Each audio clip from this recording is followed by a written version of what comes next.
يريد الله بكم اليسر ولا يريد بكم العسر ولتكملوا العدة ولتكبروا الله على ما هداكم ولعلكم تشكرون. الحمد لله والصلاة والسلام على رسول الله وعلى آله وصحبه ومن والاه. Amma ba'du yan uwa, assalamu alaikum wa rahmatullahi wa barakatuhu. Ranar sallar idi rana ce mai girma da ɗaukaka a musulunci. Rana ce da musulunci ya yarda a yi abubuwan raha da jin daɗi da nishaɗi. Akwai hukunce-hukunce da abubuwa da ake so a yi wannan ranar. A cikin wannan bidiyon insha Allah zan yi magana game da waɗannan abubuwan. Na farko ana so a yi kabbara, a fara Allahu akbar la ilaha illallah, Allahu akbar walillahi alhamd.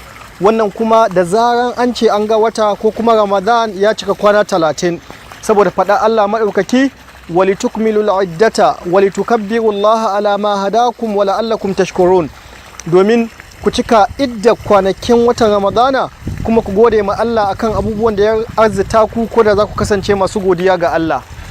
Ranar sallah da safe za a ci gaba da kabbara tun dare har liman ya fara sallah. Ranar sallah da safe abu na biyu ana so a yi wankan idi. Ya tabbata daga Ali bin Abi Talib da kuma Abdullahi bin Umar, Allah ya kara musu yadda. Haka malamai sun yi kiyasin shi ga wankan Juma'a. Don shi Imam Nawawi ya ce dukkanin malamai sun yi ijma'i cewa wanka ranar idi mustahabbi ne. Abu na uku ana so a sa tufafi masu kyawu, saboda abin da ya tabbata cikin Sahih Bukhari cewa Umar bin Khattab radiyallahu anhu ya sai riga mai kyawu ya baiwa Annabi sallallahu alaihi wa sallama kyauta. Yace ya Rasulullahi, domin ka saka ta ranar idi da kuma idan ka yi baki. Abu na gaba, ana so ranar idi mutane su je sallan idi ƙasa, domin Annabi sallallahu alaihi wa sallam ya kasance yana zuwa sallan idi ƙasa da tare da sahabbai. Abu na gaba, ana so ranar idi maza da mata su fita wurin sallar idi gaba ɗaya, hatta da mata masu haila. Annabi sallallahu alaihi wasallam yace idan suka je kada su tsaya inda ake sallah, amma dai fal yashhadna alkhayra wa da'watal muslimin, su halarci alheri da kuma addu'an musulmi. Watan wannan taron da ake taro ne mai alheri kwarai da gaske. Abu na gaba, ana so idan mutum ya fita sallar idi ta wani hanya, ga dawowa ya dawo ta wani hanya daban, domin ya ga miskinai ya taimaka musu, domin hanyoyin biyu su shaida mai da cewa ya je sallar idi. Idan liman ya fito wajen sallah inda ake idi, sai a fara sallar idi. Bayan an gama raka'a biyu sai liman ya tashi ya yi huɗuba. Ba dole bane sai an saurari huɗuba, amma abu ne mai kyawu kwarai da gaske. Annabi sallallahu alaihi wasallam bayan ya gama sallar idi sai ce za mu yi huɗuba, wanda ya ga dama ya saurara, wanda ya ga dama ya wuce. Amma malamai sun tafi akan cewa tsayawa a saurari wannan huɗuban yana da kyawu, domin ambaton Allah ne, kuma abu ne da ake yi daga shekara sai shekara. Abu na gaba, idan an gama sallar idi ana son jama'a da suka halatta su dinga gaisawa da juna, suna ce ma juna taqabbalallahu minna wa minkum. Ya inganta cikin musnad Imam Ahmad cewa sabon manzon Allah sallallahu alaihi wa sallam sun kasance bayan an gama sallar idi suna ce ma juna taqabbalallahu minna wa minkum. Don haka barka da sallah da ake yi da cewa Allah ya karba mu ne ya karba muku, wannan abu ne wanda ya tabbata ga sunnar Annabi sallallahu alaihi wasallam, abu ne wanda sahabbai suke yi. Abu na gaba, ranar idi ana so a mashe ta ranar raha da jin daɗi da nishaɗi. Don shi musulunci ya hana a yi azumi wannan ranar, domin nau'in ibadar wannan ranar shine a nuna sha'air, a nuna alamu na musulunci, a nuna addinin musulunci addini ne mai raha, addini ne mai jin daɗi, addini ne mai nishaɗi.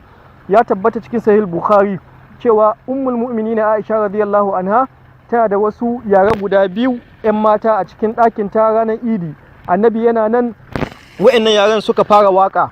Da Abubakar radiyallahu anhu ya shigo sai ce amizmarun min mazamir shaytani fi baiti rasulillahi, yanzu algaita irin ta shaidan za a yi waka a cikin gidan manzon Allah kuma gaba ga manzon Allah. Sai Annabi sallallahu alaihi wasallam ya ce ya Ababakrin da'ahuma fa inna li kulli qaumin idan fa hadha iduna ahlul islam. Annabi sallallahu alaihi wasallam ya ce ya kai Abubakar, kyale su, ko wadanne mutane suna da nasu idi, yau shine idin mu mutanen musulunci. Don haka ana so a yi nishadi, ba laifi bane domin sun yi waka, amma wannan wakar da suka yi babu kiɗi a ciki. Abu na gaba shine akwai wani hadisi da ya tabbata cikin Sahih Muslim.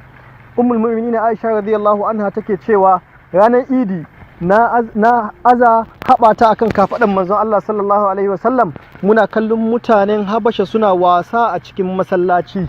Umar radiyallahu anhu ya zo yana so ya hana su, Annabi ya ce a bar su. ya ce domin Yahudawa su san cikin addinin mu ma akwai nishaɗi. Don haka yana da kyawu a yi nishaɗi, a yi wasanni. Akwai yara wurin da ake wasanni ran idi, amma kada a yi abin da ya saba ma Allah. Shaye-shaye a kowane lokaci haramun ne, cuɗanya tsakanin maza da mata a kowane lokaci haramun ne, shaye-shaye kowane lokaci haramun ne, sauran kiɗe-kiɗe baya da kyawu a kowane lokaci. Don haka ya kamata a gudani irin waɗannan abubuwan da Allah ya haranta. Abinda Allah ya haranta ranar idi ya haranta shi ranar da ba ta idi ba, ko da yaushe Allah tabaraka ta'ala ake bauta ma. Ya kamata a je ziyarar yan uwa, a yi ma yan uwa barka da sallah. Wannan abubuwa ne wanda suna da kyawu, addinin mu na musulunci ya zo da shi. Allah tabaraka ta'ala ya karbi ibadunmu, taqabbalallahu minna wa minkum. Barka da sallah. Wassalamu alaikum wa rahmatullahi wa barakatuh. يريد الله بكم اليسر ولا يريد بكم العسر ولتكملوا العدة ولتكبروا الله على ما هداكم ولعلكم تشكرون